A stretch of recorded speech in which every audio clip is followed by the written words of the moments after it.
ఇక ప్రధాని మోదీ పాలనను దేశం మరోసారి కోరుకుంటోందని బీజేపీ ఎంపీ బండి సంజయ్ అన్నారు. లోక్సభ ఎన్నికల సరళిని ఆయన పార్టీ క్యాడర్లో ఆరా తీశారు. ఉదయమే బూత్ల వారీగా వివరాలు తెప్పించుకున్నారు. కరీంనగర్లో బీఆర్ఎస్ కాంగ్రెస్ కుట్రలను ప్రజలు తిప్పికొట్టారని అన్నారు. తెలంగాణలో మెజార్టీ స్థానాలు సాధిస్తామని బండి సంజయ్ తెలిపారు. వార్ వన్ సైడే అని అంటున్న బండి సంజయ్తో మా ప్రతినిధి Srinivas face to face. Karimnagar MP Bandi Sanjay మనతో ఉన్నారు. పోలింగ్ సరళిపైన కార్యకర్తలతో ఎప్పటికప్పుడు ఆరా తీస్తున్నారు. బూత్ లెవెల్ నుంచి జరిగిన పోలింగ్ సరళిపైన ఆయన ఆరా తీస్తూ కార్యకర్తలతో వివరాలు తెలుసుకుంటున్నారు. సో సార్, పోలింగ్ సరళిని బట్టి మోదీ మానియా అంతా కూడా స్పష్టంగా కనిపించినట్లు చెప్తా ఉన్నారు కార్యకర్తలతో. ఏం చెప్తారు కరీంనగర్ పార్లమెంట్కి సంబంధించి? తప్పకుండా నరేంద్ర మోడీ గారు ప్రధానమంత్రి కావాల్సిందే, నరేంద్ర మోడీ గారు ప్రధానమంత్రి చేయాల్సిందని చెప్పి ప్రజల లోపల ఒక ఆలోచన ఉంది. దానికి అనుగుణంగా కరీంనగర్ పార్లమెంటు నియోజకవర్గం మొత్తం కూడా ప్రజలు ఐక్యతగా తప్పకుండా మా ఓటు ఒకరిని వినియోగించుకోవాలి, మా ఓటు భారతీయ జనతా పార్టీ కమలం గుర్తు మీద వేయాలి, నరేంద్ర మోడీ గారిని ప్రధానమంత్రి చేయాలని చెప్పి ఒక ఆకాంక్షతోని పెద్ద ఎత్తున స్వచ్ఛందంగా తరలివచ్చి ఓటింగ్లో పాల్గొనడం ద్వారా ఈరోజు అంత శాతం ఓటింగ్ నమోదయ్యింది. అంటే రూరల్లో ఎక్కువగా పోలింగ్ శాతం నమోదైంది. ఉదయమే 7 గంటలకే వాతావరణం కూడా చాలా సహకరించింది. మీరు చాలా పోలింగ్ బూతులు తిరిగి మరి తీసుకున్నారు. సో ఎట్లా ఉండబోతోంది రిజల్ట్? ఇప్పుడు ఒకరు నరేంద్ర మోడీ గారు బహిరంగ సభ రోజు కూడా, అంతకంటే ముందు మనుటెండలు, కానీ నరేంద్ర మోడీ గారు వచ్చాక ముందు రోజు వర్షం పడ్డది. ఆ రోజు చల్లటి వాతావరణం, బహిరంగ సభ సక్సెస్ అయింది. తిరిగి నిన్న కూడా ముందు రోజు మనుటెండలు, నిన్న మాత్రం చల్లటి వాతావరణం.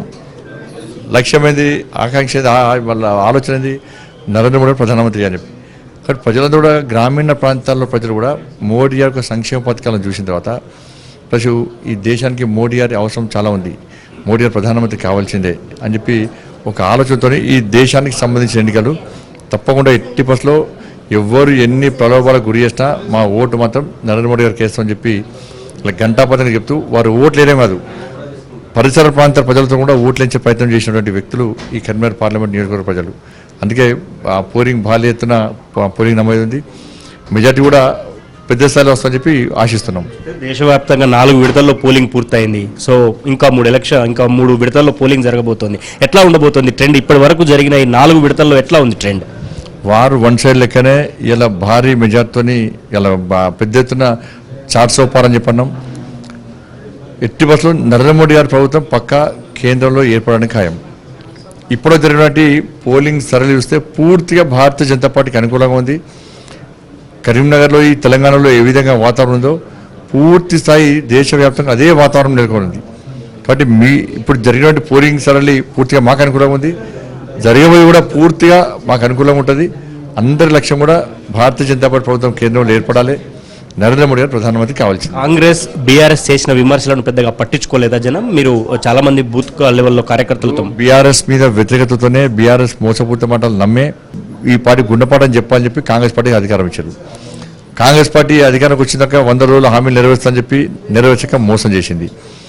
దాంతోపాటు కాంగ్రెస్ పార్టీ ముఖ్యమంత్రి స్థాయి నుంచి కింది వరకు కూడా ఇలా మోడీ గారి మీద అసభ్య పదార్థం తిట్టడం, తప్పుడు ఆరోపణలు చేయడం, లేనిపోని సమస్యలు సృష్టించే ప్రయత్నం చేయడం, ఇవన్నీ చూసిన తర్వాత ప్రజల్లో కూడా కాంగ్రెస్ పార్టీ మీద ఆ నాయకుల మీద విశ్వాసం పోయింది.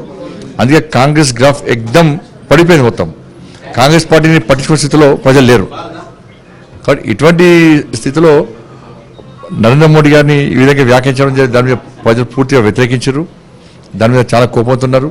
అందుకే కసితోని ఇలా కాంగ్రెస్ పార్టీ గుణపాఠం చెప్పాలని ప్రజలు ఆలోచించే ఇలా భారతీయ జనతా పార్టీకి మెజార్టీ సీట్లు కూడా ఇవ్వబోతున్నారు తెలంగాణ రాష్ట్రంలో. Thank you sir, all the best. So మొత్తంగా గెలుపు పైన బండి సంజయ్ ధీమా వ్యక్తం చేస్తున్నారు. పోలింగ్ సరళిని బట్టి అన్ని బూతుల నుంచి ఆయన వివరాలు తెలుసుకున్నారు. ఉదయమే కార్యకర్తలతో టెలికాన్ఫరెన్స్లో కూడా మాట్లాడారు. దేశంలో కూడా మోదీ గాలి వీస్తోందని, ముఖ్యంగా కరీంనగర్ పార్లమెంట్ పరిధిలో గతం కంటే ఎక్కువ మంచి మెజారిటీ వస్తుందని తనకు వచ్చిన రిపోర్ట్స్ను బట్టి చెప్తున్నారు. బీఆర్ఎస్ అలాగే కాంగ్రెస్ విమర్శలను ప్రజలు ఎవరు నమ్మలేదని ఆయన చెప్తున్నారు. వీడియో జర్నలిస్ట్ సంపత్తో శ్రీనివాస్, ఏబిఎన్ ఆంధ్రజ్యోతి, కరీంనగర్.